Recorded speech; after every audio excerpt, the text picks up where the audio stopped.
we often get all these little thoughts in our mind of like, oh, I could do this, I could do that, I should do this. I would consider all of those some sort of calling. People can have multiple callings or just one calling. The ideas that we have in our mind to do certain things and our interest in certain things and how much we're interested in certain things definitely tells us a lot about our calling. If you have been thinking about moving somewhere, you just feel like you should go to that place, that could be considered a calling. If you realize you're actually not enjoying your type of work that you're in, that could be a calling to go somewhere else. Or if you're thinking about a different industry a lot, that could be a calling to try out that new industry, try something new. See, in life, we all kind of have come to this silent agreement that we have to be right with what we want on the first try. And I see it in a lot of people. They put so much time and effort towards something, but that's not really what they want to do. And then they get there and they are so miserable, or they just don't know how they can do something else because they feel like they've already spent so much time and effort trying to get this one thing, and they realize they actually don't even want it. Now, there are ways to avoid that, and that is really being in tune with yourself. But it's also not necessarily your fault if that happens to you. However, if your situation stays the same and you're constantly feeling drained, that could be your fault because you have the power to change that. You do. As much as you feel like you don't, and other people may have it easier and better, you have the power to change your current situation. With calling specifically, with my personal experience with them, it has always been something that I second guess all the time. Every single thing I have second guessed. I have overthought it way too much. And it should just have been, just take action on what you feel like you're being called to do.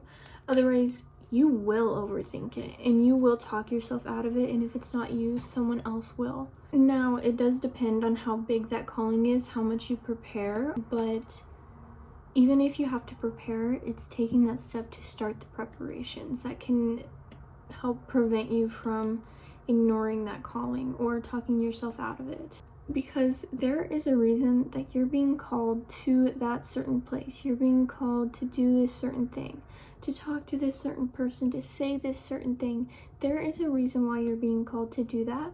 So why not listen to it? Why not try it? Even if it's something you've never done before, that's just gonna help you become better as a human being. It's gonna enhance your experience, give you more knowledge and wisdom. And that is so valuable. You can pass that down to your kids. You can pass it on to your friends, your family. You can keep that in mind with yourself whenever you have these tough situations going on or tough decisions going on. What do I do to know whether it's a calling or to even take that first step? Well, for me, I pray a lot. I pray to Jesus. And I ask for clarity, and I ask what he's wanting me to do, and trying to just stay in close relationship with him so that he can guide me in the right direction, because I want to make sure that I am in his will. Now, he does ask us to do things, trust in him, trust ourselves in a way, but I find that I get the most clarity and even just confidence to do something when I am in communication with him, because he may not show it in the ways that you want, but he will show you if you're meant to do that. He will nudge you, and it may not be in big aggressive ways. It could just be a thought that won't go away, or a little thought that keeps popping up. Or it could be something like, I need to get out of here, I need to go here. There's a lot. And your calling could help somebody else in a way that nobody else could help them. You could be the reason that somebody gets up and decides to try. You could be the reason why somebody decides not to give up. You could be the reason that people gain hope again. You could be the reason that people find life worth living. That is so valuable. And I know we all want these big, extravagant things. We want the money. We want to be recognized for what we're doing. But all of this materialistic stuff, like, yeah, you want it and I want it too.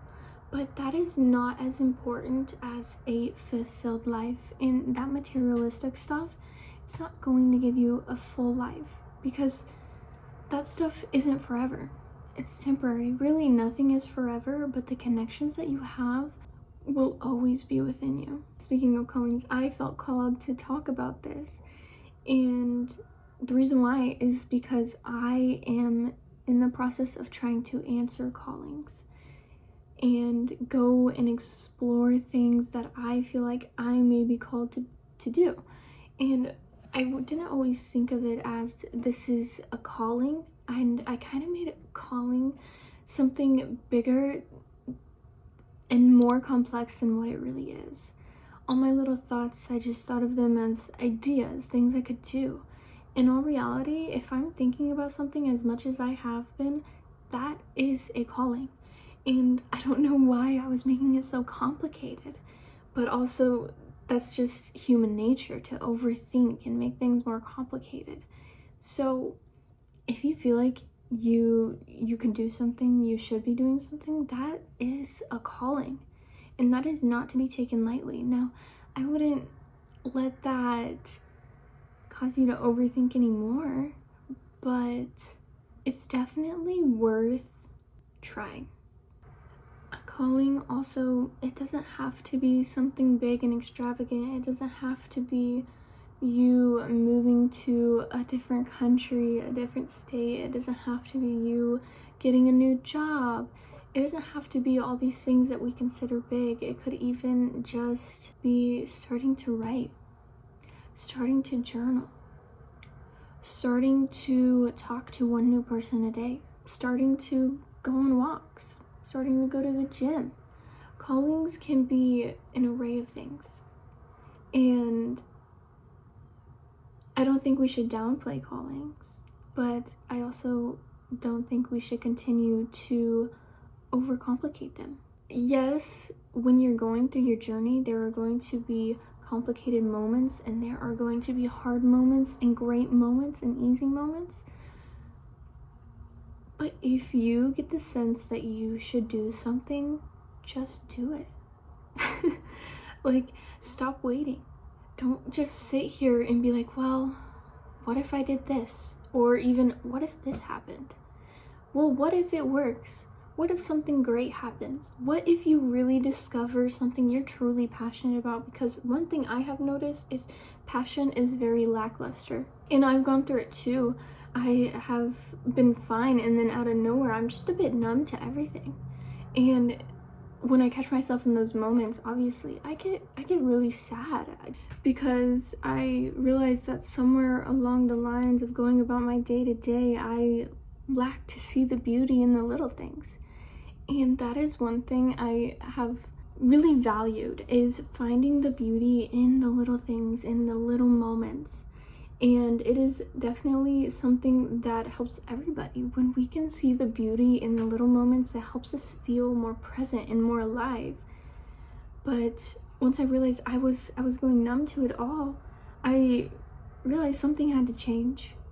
And there is many things that's part of a bigger why, but really your calling, multiple callings, we get so many throughout our life. If you answer those callings, there is no doubt that you will feel alive.